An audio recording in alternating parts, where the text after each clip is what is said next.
Anka ala tanu kabara sebeke kabare kada andaba alaye kasali chaya ala kiraka yasa ana hera soro kiyama shokere kaere baraya ikramu kadanani A'udhu billahi minash shaitani rajim, bismillahir rahmanir rahim. Au nom d'Allah, le gracieux et le miséricordieux, fidèle téléspectateur de la MTA francophone, assalamu alaikum wa rahmatullahi ta'ala wa barakatuh. Merci de nous prendre en marche pour une nouvelle série de Ciel Nouveau. Aujourd'hui, nous parlerons d'un personnage connu de tous. Abraham ou Ibrahim est le père du monothéisme, aujourd'hui tiraillé par les trois grandes religions dites monothéistes. Aujourd'hui, toutes ces grandes religions, se réclamant d'Abraham, font usage de ses préceptes et de son enseignement. Mais aujourd'hui, nous allons nous atteler essentiellement sur le sacrifice d'Abraham. Avec nos différents invités, nous allons passer en revue toutes les étapes de ce sacrifice. Et pour en parler, nous avons sur ce plateau Mourabi Abdessalam Touré, salam alaikum wa rahmatullah. Et à côté de lui, nous avons le frère Lamé Ousmane, salam alaikum wa rahmatullah. Alors, merci d'être venu. Alors, Abraham, père du monothéiste, est un personnage qui n'est plus à présenter. Et c'est un personnage aujourd'hui dont la plupart des religions dites monothéistes en formation dans leur récit et dans leur histoire. Alors, frère Lamien, j'ai envie comme ça de vous poser la question de savoir qui est Abraham? A'udhu billahi minash shaitanir rajim. Bismillahir rahmanir rahim. Alhamdulillah, comme vous l'avez dit, Abraham est un personnage très connu aujourd'hui. Et j'aimerais maintenant m'étaler un peu sur Abraham selon les trois grandes religions, étant donné que ces religions revendiquent être de lui. Les adeptes des trois grandes religions aujourd'hui que nous avons, c'est-à-dire le judaïsme, le christianisme et l'islam, accordent un grand respect au personnage du prophète Abraham, alayhi salam. Maintenant, nous allons voir comment ces trois grandes religions sont reliées à Abraham. Commençons déjà par l'islam. Le saint prophète Mohammed sallallahu alayhi wa sallam est d'Ismaël. Et Ismaël est le fils d'Abraham. Donc nous voyons comment déjà l'islam est relié à Abraham. En plus de cela, nous avons la Kaaba, qui est un lieu saint aujourd'hui pour nous, et aussi qui a été bâti par Abraham. Nous prenons le christianisme. Quand nous prenons le christianisme également, le prophète Jésus ou Isa alayhi salam est aussi relié à Isaac. Isaac aussi qui est fils d'Abraham. D'où nous voyons la relation entre le christianisme et Abraham. Et d'après la foi chrétienne également, Abraham est celui qui fait totalement confiance à Dieu. Donc, c'est-à-dire, quand on parle de confiance à Dieu, il voit en la personne d'Abraham. Nous n'allons pas aussi oublier nos frères du judaïsme qui aussi prennent Abraham comme la source de leur histoire. Quand on regarde, le judaïsme prend sa source dans l'histoire du peuple d'Israël, rapportée dans la Bible, je parle maintenant selon la Bible, et également, Abraham est considéré comme l'ancêtre du peuple juif. Donc nous voyons à travers ces dits, comment ces trois grandes religions sont reliées à Abraham. À travers, il y a des religions qui sont reliées à travers les prophètes et certaines religions à travers les histoires. L'histoire, d'accord. Mourabi Abdessalam Touré, pouvez-vous nous mentionner quelques incidents de la vie du prophète Abraham? Bismillahirrahmanirrahim. Effectivement, Abraham, en tant qu'un prophète en premier lieu, était une personnalité qui faisait usage de beaucoup de raisonnements logiques durant son existence. C'était une personne qui était très très intelligente lorsqu'il voulait amener les gens à comprendre l'existence de Dieu. À travers des choses logiques, à travers des paroles très logiques, il a attiré l'attention des gens sur l'existence de ce Dieu. Nous avons cet incident-là où Abraham a eu à croiser le roi de sa période. Voilà, ce roi-là qui se faisait passer pour un Dieu. Voilà, selon lui, il était Dieu parce qu'il avait toute cette puissance-là de pouvoir gouverner tout ce peuple. Bon, il ne croyait plus en Dieu. Donc, Abraham est arrivé à croiser ce roi-là et il lui a dit que mon Dieu, Abraham alayhi salam s'exprimait ainsi, il dit mon Dieu est un Dieu qui donne la mort et la vie. Comme toi tu dis que tu es un Dieu, est-ce que tu peux donner la mort et la vie? Le roi dit oui, je peux donner la mort et la vie. Il dit ok, il a appelé 2 de ses esclaves, il a fait exécuter un et il a libéré le deuxième. Il a dit à Abraham, ok, tu as vu, moi j'ai donné la vie à un et j'ai exécuté un, donc j'ai ce pouvoir-là de donner la vie et la mort. Abraham est allé encore un peu plus loin. Il dit, moi, mon Dieu est un Dieu qui fait sortir le soleil de l'est et qui se couche à l'ouest. Comme toi, tu es un Dieu, tu dis que tu es Dieu, tu as cette capacité-là. J'aimerais que toi, tu changes le sens de ce soleil-là. Il faut le faire sortir de l'ouest et puis qu'il se couche à l'est. Ah, le roi a vu que ça, c'était vraiment en dehors de ses capacités. Donc, comme le dit le Saint-Coran, il est vraiment resté là, muet. Il ne pouvait rien dire. Donc, Abraham a mené ce roi-là à comprendre que oui, il y a un être supérieur vraiment à lui. Nous avons aussi un deuxième incident. Lorsqu'Abraham était encore jeune, il vivait avec son oncle. Voilà, il s'est retrouvé dans le magasin de son oncle. Son oncle aussi n'avait pas cette croyance-là en Dieu. Son oncle était quelqu'un qui vendait des idoles. Et il y a quelqu'un qui est venu là pour acheter une idole. Et Abraham a demandé à ce monsieur-là, il dit, quel âge vous avez? Le monsieur lui a donné son âge. Et il lui a dit que, mais l'idole que vous venez acheter pour aller adorer, l'idole là vient tout juste d'être fabriquée hier. Et vous êtes un homme beaucoup plus âgé. Comment quelque chose qui a été fabriqué hier peut être votre Dieu? Pour amener ces derniers-là à comprendre que les choses qu'ils adorent ne sont pas des dieux véritables, mais ils devaient plutôt se retourner vers Dieu. Et il y a aussi un troisième incident dans lequel Abraham est allé encore plus loin.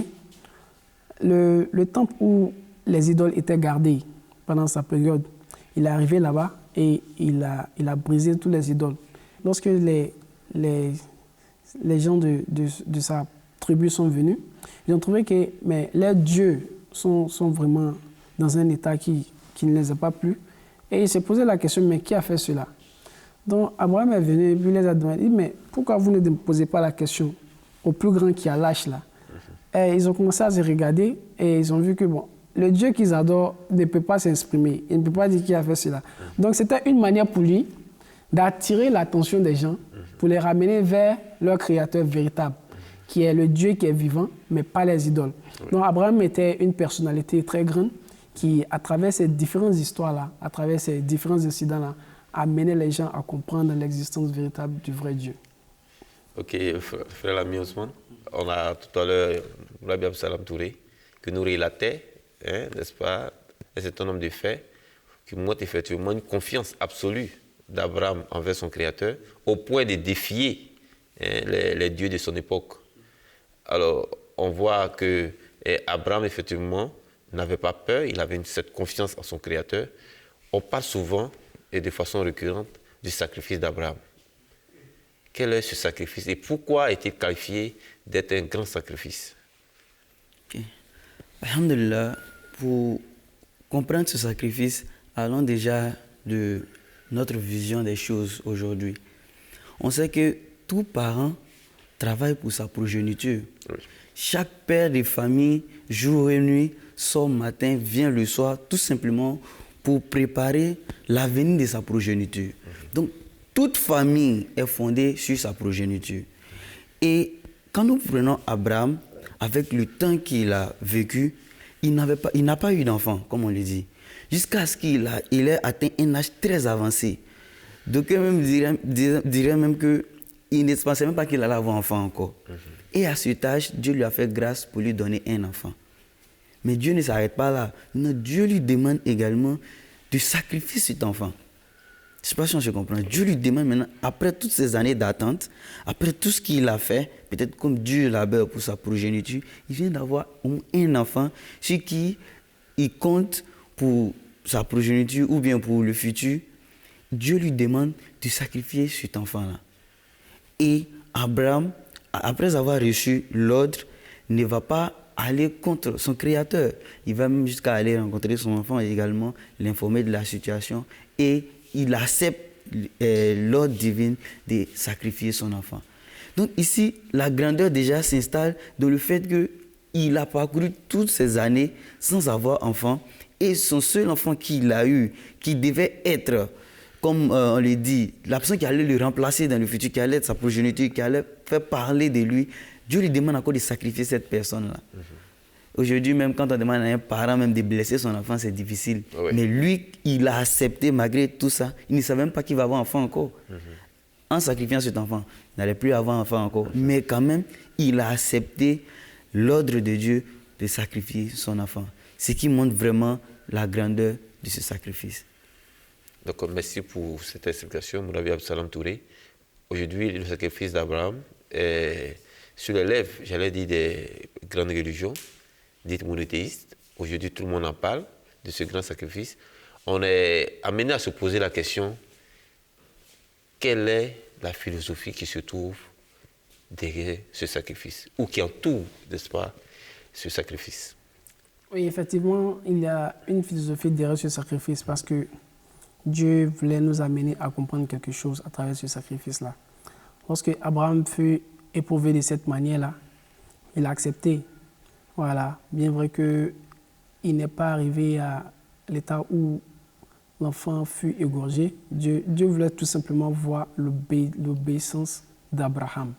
Le fait qu'il ait accepté ce sacrifice-là, l'intention qu'il a eue de faire ce sacrifice-là, Dieu lui a demandé de prendre à la place de ce sacrifice-là un mouton pour le mettre à la place de l'enfant. Donc déjà, notre attention est attirée sur quoi? En premier lieu, sur l'obéissance d'Allah subhanahu wa ta'ala. C'est-à-dire que quoi? Quelle que soit la période de difficulté, quel que soit le niveau dans lequel tu te retrouves, si Dieu te demande de faire quelque chose, il va falloir obéir. Et c'est ce que Abraham a fait ici. Malgré qu'il est resté longtemps sans avoir d'enfant, comme notre frère Lamine vient de le mentionner, il a accepté de sacrifier cet enfant-là. Et nous avons en même temps, nous devons comprendre quelque chose par là. C'est quoi? C'est que Abraham n'a pas forcé l'enfant. Oui, il l'a même informé. Il a informé de ce sacrifice-là. D'accord. Et l'enfant a accepté le sacrifice. Il dit, mon père agit comme Dieu te l'a commandé. Pour attirer notre attention sur quoi? Si vous voyez que Abraham est arrivé à ce niveau-là, c'est parce qu'il est arrivé à donner une très bonne éducation à son enfant. Il est arrivé à éduquer l'enfant de telle sorte que l'enfant puisse comprendre aussi l'objectif de son existence. Raison pour laquelle lorsque Dieu envoya ceci, l'enfant a accepté. Donc ça attire notre attention en tant que quoi? Être humain, en tant que parent, d'être un peu beaucoup plus responsable de l'éducation de nos enfants. Amener les enfants à comprendre que l'existence, l'objectif principal de notre existence est d'être quoi? Soumis aux lois d'Allah subhanahu wa ta'ala.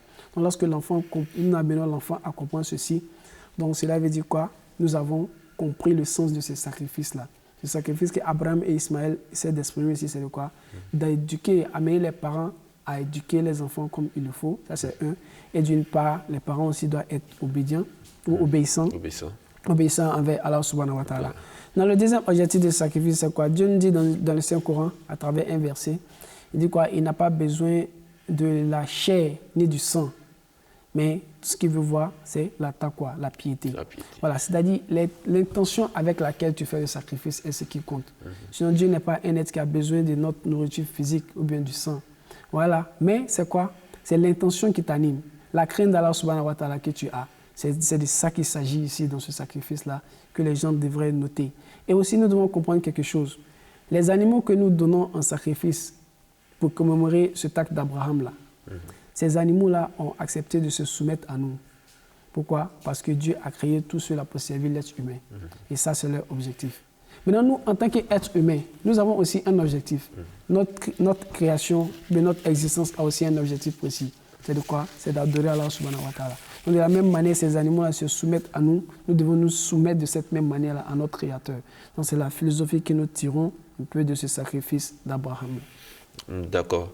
Vous avez dit tantôt que c'est son fils qui devait donner un sacrifice et il s'est soumis, il était prêt à le faire. Et Dieu lui a permis maintenant d'aller vers le bélier. Donc, comme quoi on dit, il n'a pas posé l'acte qu'il devait poser, mais il avait déjà l'intention de le faire. Donc, on va dire que nul acte comme le Saint prophète Mohammed sallallahu alayhi wa sallam l'avait dit tantôt, nul acte n'a de valeur que par l'intention qui l'anime. Et comme il avait dit à l'intention, donc il a déjà le mérite. Voilà. Aujourd'hui, il faut dire qu'il y a quand même un paradoxe qui s'installe quant à ce sacrifice.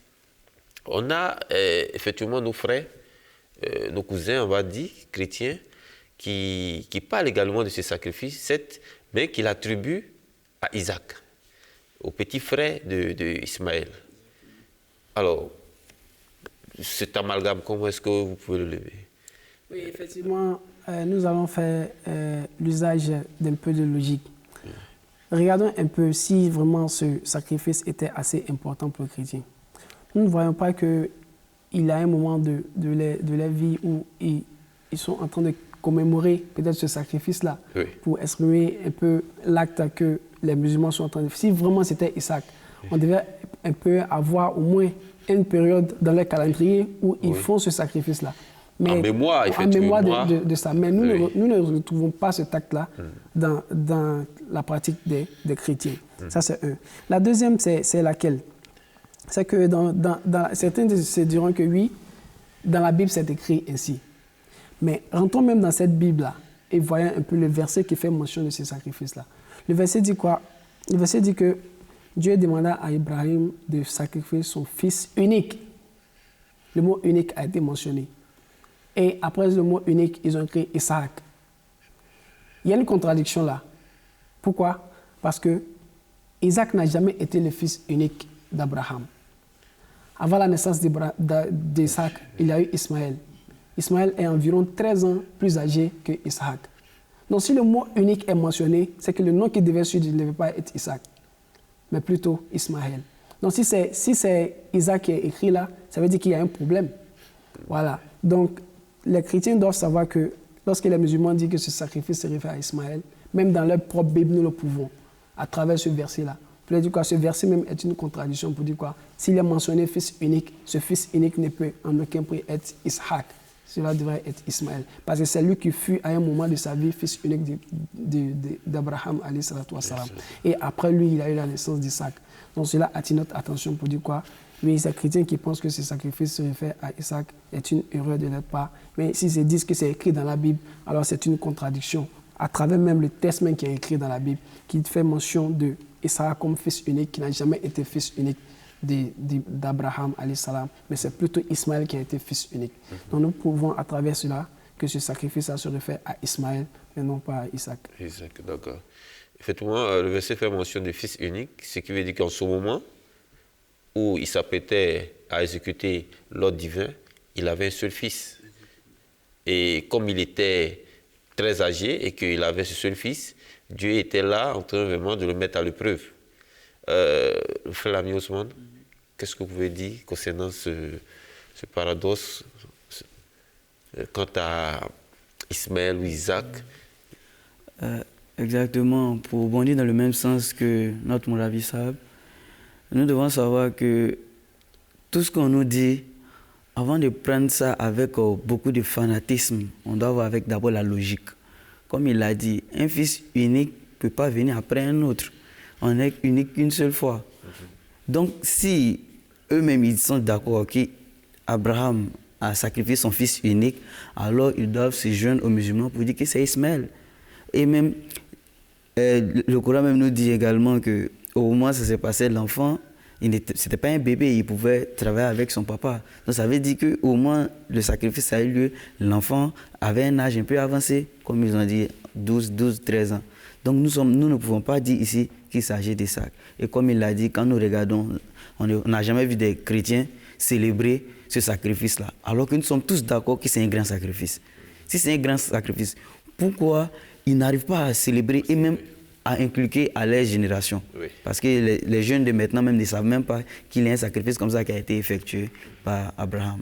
Donc au vu de tout ça, nous ne pouvons pas dire que c'est Isaac qui a été sacrifié, mais c'est Ismaël qui devait sacrifier, pardon.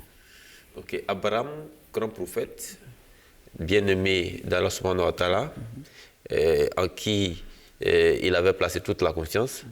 Aujourd'hui, quels sont les bienfaits que Allah subhanahu wa ta'ala avait attribués à Abraham, alayhi salam? Les bienfaits sont énormes. Quand nous regardons même aujourd'hui avec toutes ces religions, comme je l'ai dit au début, toutes ces religions qui découlent de lui déjà, ça montre déjà un des bienfaits d'Allah subhanahu wa ta'ala. Pour même dire, si tu te donnes à Dieu de tout cœur et que tout ce que tu fais, c'est pour la volonté de Dieu, Dieu finira par te récompenser. Parmi les faveurs que Dieu a accordées à Abraham, nous voyons que toute sa progéniture a reçu la prophétie. En plus de cela, il est considéré comme le père de tous les prophètes. Et il a même une place de choix dans toutes les religions et même est aussi à la base de toutes ces religions, comme je l'ai présenté au début. Voici un peu quelques faveurs qu'Allah subhanahu wa ta'ala a accordées à son bien-aimé prophète Abraham alayhi salatu wa salam. Les faveurs à l'égard du prophète Abraham alayhi salam, Mourabi Absalam Touré. Et effectivement, nous trouvons que dans la progéniture d'Abraham alayhi salatu wa salam, Dieu a fait une très grande faveur à Abraham alayhi salatu wa salam. Pourquoi lorsque nous regardons le Coran, lorsque Dieu parle de faveur, il fait mention des prophètes, il fait mention des véridiques. Étant prophète est le grade qui est plus élevé que toute autre chose. Et Dieu a fait cette grâce-là à Abraham, qu'il ait dans sa progéniture une succession de prophètes à partir de ses enfants, des enfants de ses enfants. Il y a beaucoup qui sont devenus prophètes dans la progéniture d'Abraham.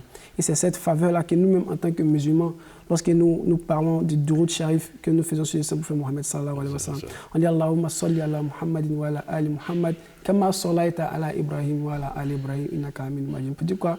Les faveurs que Dieu a fait à Abraham et sa progéniture, que Dieu fasse ces mêmes faveurs-là au Saint-Prophète Mohammed sallallahu alayhi wa sallam. Et quelles sont ces faveurs-là? C'est quoi? Ce sont les prophètes qui se sont succédés après Abraham alayhi salatu wa salam. Et cette faveur-là que Dieu a fait à Abraham, que nous qualifions de faveur qui est très grande, et nous prions aussi dans ces endroits-là que Dieu fasse ces mêmes faveurs-là au Saint-Prophète Mohammed sallallahu alayhi wa sallam. Donc c'est une faveur que vraiment de taille que Dieu a fait à Abraham alayhi salatu wa salam. Ok. J'allais revenir sur le grand sacrifice d'Abraham. Nous, musulmans, on l'a dit tantôt, Abdussalam Touré l'a dit, nous sommes les seuls à commémorer, n'est-ce pas, ce sacrifice-là. Nulle part ailleurs, dans les autres religions dites monothéistes, et qui se réclament d'ailleurs d'Abraham, on ne le voit, n'est-ce pas, perpétuer cet événement. Voilà. J'allais demander quelle est la philosophie qui se trouve derrière même cette commémoration de l'immolation du mouton le jour de la Tabaski. L'immolation du mouton le jour de la Tabaski, c'est tout simplement une commémoration, un rappel.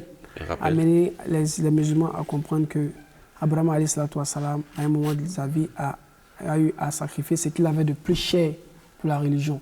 Donc nous, en tant que les adeptes du Saint-Prophète Mohammed sallallahu alayhi wa sallam, il va falloir aussi que nous cultivons un peu cet état d'esprit-là, d'avoir cette volonté-là de sacrifier ce que nous avons de plus cher sur la voie d'Allah subhanahu wa ta'ala, que ce soit tes enfants, que ce soit le bien que tu as, tout ce que tu as. Parce qu'à ce moment précis-là, ce qu'Abraham avait de plus cher était son enfant. Oui. Donc nous, ce que nous devons avoir de plus cher aujourd'hui, est-ce que nous devons sacrifier sur la vie, sur le chemin d'Allah subhanahu wa ta'ala. Donc ce sacrifice-là est en même temps un rappel qui devait conscientiser nous qui sommes là, à savoir que nous devons aussi sacrifier beaucoup sur la voie d'Allah subhanahu wa ta'ala, comme Abraham l'a fait en son temps. Raison pour laquelle nous commémorons ce sacrifice-là chaque année pour pouvoir amener les gens à comprendre un peu les sacrifices qu'ils ont à faire sur le chemin de Dieu. D'accord. Fait l'ami Ousmane, vous avez quelque chose à ajouter? Ce que je voulais ajouter, c'est aujourd'hui, nous ne devons pas nous limiter seulement qu'aux sacrifices financiers. Il y a beaucoup de personnes, lorsqu'on parle de sacrifice, ils se mettent toujours à l'écart pour dire, moi, vu ma situation, je ne peux pas apporter quelque chose. Déjà, à travers ce sacrifice, nous avons vu qu'Abraham n'a pas utilisé l'argent, mais il a utilisé ce qu'il avait de plus cher. Et même notre temps est quelque chose de plus cher. Ah oui. Chaque fois qu'il y a des événements religieux qu'on nous appelle pour le travail d'Allah subhanahu wa ta'ala, le simple fait de laisser tout ce qu'on a de côté et aller répondre à cet appel-là, c'est aussi un sacrifice. Donc tous les musulmans doivent se mettre en tête, même si on n'arrive pas à débourser une maudite somme pour aider la communauté ou la religion, notre personne en soi peut être un très grand sacrifice. Par exemple, notre intellect. Et même profiter de cette fenêtre pour aussi appeler nos intellectuels musulmans, les étudiants, les élèves et autres.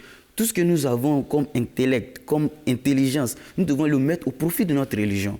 La religion n'est pas seulement limitée, comme on le dit, aux arabisants, non. Mais avec les connaissances que nous avons aujourd'hui, qu'est-ce que nous pouvons apporter à l'avancée de notre religion? Par exemple, ceux qui ont les connaissances en informatique, comment mettre l'outil informatique à la disposition de la religion. Ceux qui ont d'autres connaissances, comment utiliser tout ça pour faire avancer la communauté ou la religion en général. Donc nous devons juste savoir que nous devons sacrifier ce qui nous est le plus cher. Et ce qui m'est plus cher n'est pas forcément ce qui est plus cher à mon Morabi ici. Donc je dois débourser ce qui m'est plus cher sur la voie de Dieu. Je pense que c'est en cela que nous allons profiter des barakats de ce sacrifice-là. Bon, merci, c'est très édifiant ce que vous dites. Parce qu'effectivement, vous l'avez dit tantôt, que Abraham a sacrifié ce qu'il avait de plus cher. Et aujourd'hui, par cette philosophie du sacrifice d'Abraham, nous pouvons, n'est-ce pas, affirmer que le simple fait que les bêtes acceptent de se faire immoler, n'est-ce pas, par nous les humains, on va consommer la chair, les os même seront encore consommés par nos chiens et tout ça.